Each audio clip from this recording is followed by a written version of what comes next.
Natin ang mga balita sa Metro Manila. Nagdulot naman ang pagbigat ng trapiko sa ilang kalsada ang Peace Rally na ginanap sa Quirino Grandstand. Kabilang sa na-traffic ang Rojas Boulevard kung saan libong miyembro ng Iglesia ni Cristo ang sabay-sabay na naglakad. Punong-puno rin ang mga kalsada patungo sa Quirino Grandstand. Ang Road 10 nagmistulang isang malaking parking lot. Ang service road naman ng Rojas Boulevard napuno rin ng mga nakaparadang sasakyan. Umabot nga hanggang sa Taft Avenue ang haba ng mga nakaparadang sasakyan. Mahigpit namang seguridad ang ipinatupad sa Rojas Boulevard, Taft Avenue at maging sa Quirino Grandstand kahapon. Nagpakalat ng mga pulis, K9 dogs at mga volunteer na miyembro ng Iglesia ni Cristo para matutukan ang seguridad. Nagkilos protesta naman ang grupong Manibela sa tanggapan po yan ng LTFRB para tutulan pa rin ang PUV Modernization Program ng gobyerno. Ayon sa mga sumama sa rally, iniipit pa rin daw sila ng gobyerno kahit in-extend na ang deadline ng consolidation o pagsali sa mga kooperatiba at korporasyon noong Nobyembre.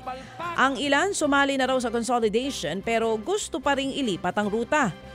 Inilahad din nila ang umano'y korupsyon sa konsolidasyon.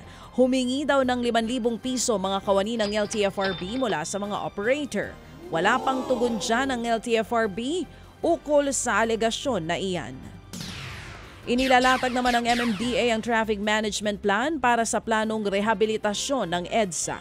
Sa panayam po ng programang ito, sinabi ni MMDA Chairman Attorney Romando Artes na nakatakda na silang magpulong ng DPWH kaugnay nito. Kabilang daw sa tatalakayin ay kung saan sisimula ng rehabilitasyon. Sa southbound lane ng EDSA daw ito balak simulan pero wala pang eksaktong lugar. Plano nilang simulan ang rehabilitasyon sa paparating na Marso.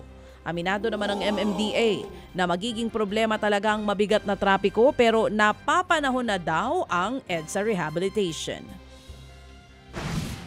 Talagang kailangan na po talaga i-rehab. Nakakapagpabagal din po ng daloy ng traffic, yung lubak-lubak. Kailangan na po talaga siyang gawin.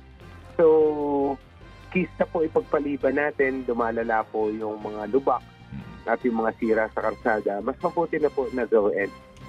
Yan nga po ang tinig ni MMDA Chairman Attorney Romando Artes.